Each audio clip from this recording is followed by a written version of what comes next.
I think it's incredibly important that we make, first of all, crystal clear that any Republican in Congress who voted for this bill cannot call themselves a moderate. This is the most heartless and devastating bill that we have seen go through Congress in decades, perhaps in a century.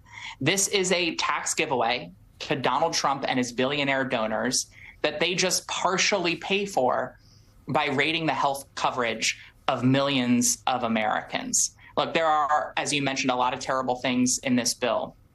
But in addition to putting at risk the health coverage for 15 to 17 million Americans, 1 in 5 Americans rely on Medicaid for health coverage, and millions within that program are at risk of losing their coverage. In addition to that, this is overall the single greatest remake of the American healthcare system in a generation or more. This is Trump care.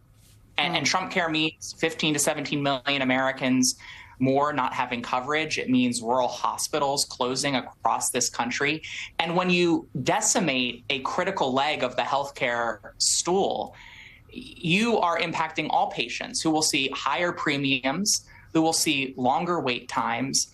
And Donald Trump and congressional Republicans, they own that. Every single time a patient loses coverage because of this bill, they will own it. Every single time a rural hospital closes or a federally qualified health center closes, they will own it.